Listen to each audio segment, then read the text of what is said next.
Bismillahirrahmanirrahim. Assalamualaikum warahmatullahi wabarakatuh. Saya Titik Dinamika. Di sini saya akan membahas tentang al-haqiqah wal majaz. Al-haqiqatu huwal kalimatu al-musta'malatu fi ma'naha al-asli. Haqiqah adalah perkataan atau lafaz yang digunakan pada perkataan itu adalah makna asli yang sebenarnya. Seperti contohnya, ya'ishu al-asadu fil ghobah. Yaitu hidup al-asadu, singa, fil ghobati, di dalam hutan. Jadi di sini al-asadu menggunakan makna aslinya, yaitu singa, karena sudah jelas dan tidak ada suatu kejanggalan apabila al-asadu ini menggunakan makna aslinya, yaitu singa, karena memang singa itu hidupnya di dalam hutan. Karena memang habitatnya singa itu adalah di dalam hutan. Kemudian contoh yang selanjutnya, toro at-toiru fil hawa. Terbang, toro terbang, at-toiru sesuatu yang terbang atau pesawat, fil hawa di udara. Di sini juga tidak ada suatu kejanggalan apabila at-toiru ini menggunakan makna aslinya, yaitu sesuatu yang terbang. Kemudian selanjutnya kita masuk pada al-majaz. Al-majaz al-lafdu al-musta'malu fi ghairi ma wudi'a lahu. Lafaz yang dipakai bukan makna yang seharusnya. Al-majazu huwal kalimatul musta'malatu fi ghairi ma'naha al-asli li'alaqatin ma'a qarinatin man iradatil ma'na al-asli. Majaz adalah perkataan yang digunakan tetapi bukan pada makna asalnya, karena ada qarinah yang menghalangi kita untuk paham dengan makna aslinya. Qarinah adalah perkataan atau lafaz yang menjadikan makna tidak masuk akal apabila menggunakan makna aslinya. Seperti contohnya, khotoba al-asadu 'alal mimbar. Khotoba berkhutbah al-asadu, singa, alal mimbar, di atas mimbar. Di sini apabila al-asad ini digunakan makna aslinya singa, ini menimbulkan suatu kejanggalan. Khutbah berkhutbah, khutbah al-asadu singa, alal mimbar, di atas mimbar. Singa berkhutbah di atas mimbar. Itu kan sesuatu yang janggal, tidak masuk akal. Jadi makna yang dikehendaki, majaz yang dikehendaki dari al-asadu ini yaitu bisa ustadz atau seseorang yang gagah, seperti itu, bukan singa. Kemudian selanjutnya, contoh selanjutnya yaitu toro al-khobar fi anha'il alam. Toro terbang, al-khobar kabar atau berita, fi anha'il alam, di seluruh dunia.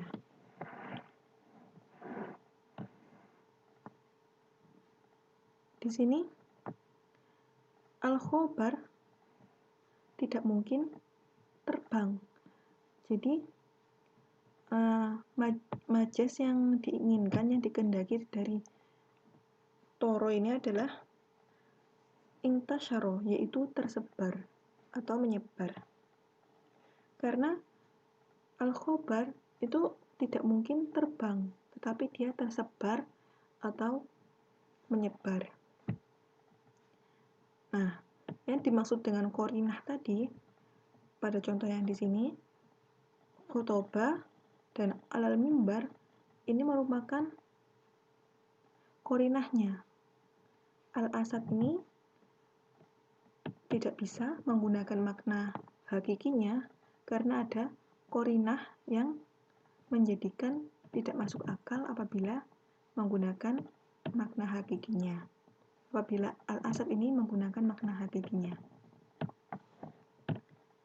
Kemudian toro ini tidak mungkin menggunakan makna aslinya yaitu terbang karena ada qarinah yang menghalangi atau yang menjadikannya tidak masuk akal apabila menggunakan makna asli dari Baiklah, saya akan melanjutkan dari penjelasan tadi. Anwa'ul majazi. Kilahuma syar'iyyun aw 'urfiyyun. Nahwu taqalil hadratis sufiyun. Aw lagwiyun wal majazul mursal. Aw isti'aratun fa ammal awal. Artinya, kedua hakikat dan majaz terbagi 3 macam, yaitu menurut syara atau adat atau lugawi, seperti telah naik orang sufi ke hadirat Allah. Adapun majaz mufrad terbagi 2 macam pula, yaitu majaz mursal dan majaz isti'arah. Dan yang pertama kita jelaskan majaz mursal dulu ya. Maksudnya majaz mursal itu kalimat hakikat asli ataupun dan majaz itu masing-masing terbagi menjadi 3.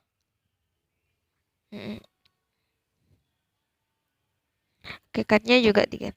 Ada hakikat syar'i, hakikat urfi, hakikat lugawi. Kalau majaznya itu majaz syar'i, majaz urfi, dan juga majaz lugawi. Contohnya seperti arti kalimat sholat menurut hakikat logat, ia adalah doa dan perbuatan yang ditentukan, yaitu praktek sholatnya. Nah, itu kalau hakikat logat ya. Kalau arti sholat menurut majaz lugawi ialah kebalikannya, yaitu perbuatan yang ditentukan dan doanya. Kalau arti sholat menurut syar'i ialah af'alun wa aqwalun muftatahatun bitakbiri mukhtatamatun bitaslimi. Dan seperti lafadz dabah, artinya menurut hakikat lugawi mengenai setiap hewan yang melata dan berkaki 4 seperti kambing dan sebagainya. Adapun urfi terbagi 2 macam, ialah urfi yang umum, yaitu yang tidak tentu, yang mengutipnya dari makna lugawi.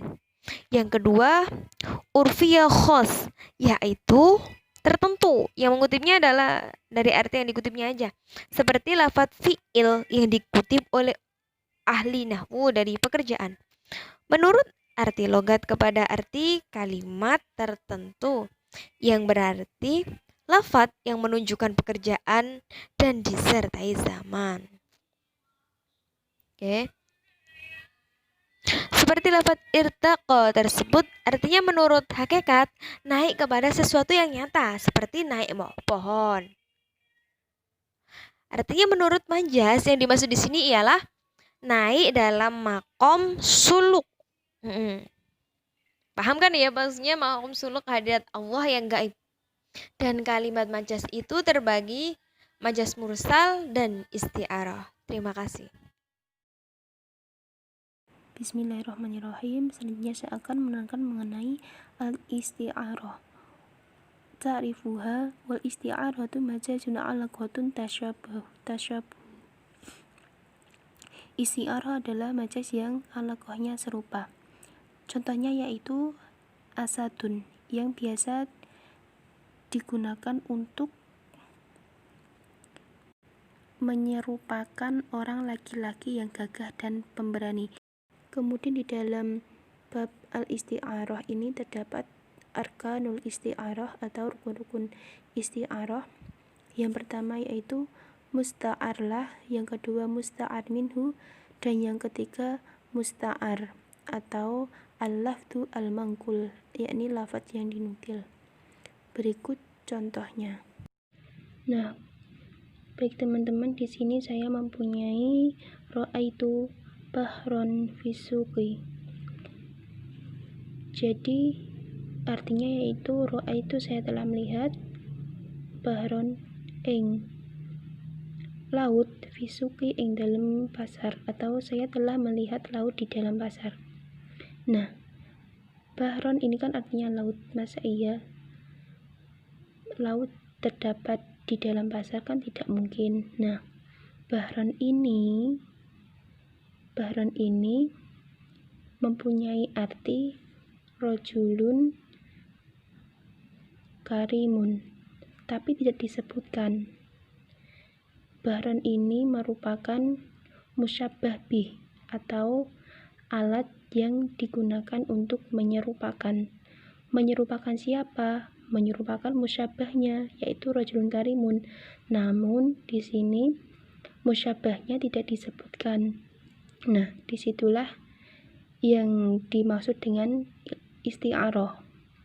Sebelumnya teman-teman untuk memahami isti'arah ini harus memahami bab tasbih dulu karena ada kesinambungannya.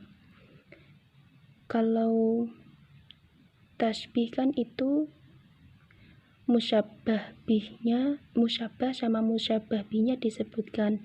Nah, kalau di isti'arah ini yang disebutkan hanya salah satu.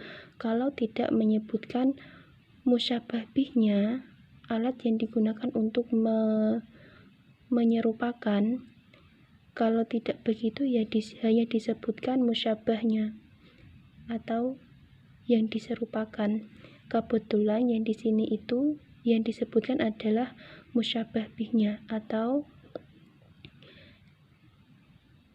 ini kalimat yang digunakan untuk menyerupakan, yaitu berupa bahron, diserupakan dengan rajulun karimun. Paham ya teman-teman? Nah, di sini musyabah bih itu sama dengan musta'ar minhu. Kemudian rajulun karimun itu kan musyabahnya sama dengan musta'ar lah. Dan al-karim ini menjadi musta'ar, yaitu al-lafdu al-manqul atau lafaz yang dinukil. Yang dinukil dari mana? Dari bahron, perumpamaan bahron ini terhadap rajulun karimun. Kemudian kalau kita pilah-pilah ini rukun dari al-isti'arah, yaitu yang pertama ada musta'arlah yaitu rajulun karimun, dan musta'ar minhu yaitu bahron, kemudian musta'arnya al-karim. Bahron ini merupakan musyabah bih ya teman-teman. Musyabah bih yaitu yang digunakan untuk menyerupakan. Kemudian musta'arlah ini bisa disebut dengan musyabahnya atau yang diserupakan. Perlu diketahui bahwa di al-isti'arah itu yang disebutkan salah satu dari torfayit tasbih. Torfayit tasbih itu kan ada musyabah bih, ada musyabah. Itu yang disebutkan hanya satu. Kalau tidak disebutkan musyabah bihnya, ya hanya musyabahnya saja, tidak keduanya. Nah, itulah yang dinamakan dengan al-isti'arah. Nah, untuk mudah mengingat musta'arlah dan musta'ar minhunya, yaitu kalau musta'arlah itu berupa musabbah atau yang diperumpamakan atau yang diserupakan. Kalau musta'ar minhu itu yang berupa musyabah bihnya atau alat yang digunakan untuk menyerupakan. Jadi al-isti'arah itu dibagi menjadi beberapa macam. Yang pertama yaitu saya kebagian yang al-isti'arah minal majazi lugawi wa hiya tasbih khudifa ahadun tarfihi fa alaqatuha al-musyabbahah daiman wa hiya qismani, yaitu al-isti'arah yang musyabah bihnya disebutkan atau tidak, dan dibagi menjadi dua, yaitu ada al-isti'arah at-tasrihiyah dan al-isti'arah al-makniyah. Yang pertama itu at-tasrihiyah. At-tasrihiyah wa hiya ma suriha fiha bil musyabbah bih nahwu ra'aitu asad dan fil madrasati.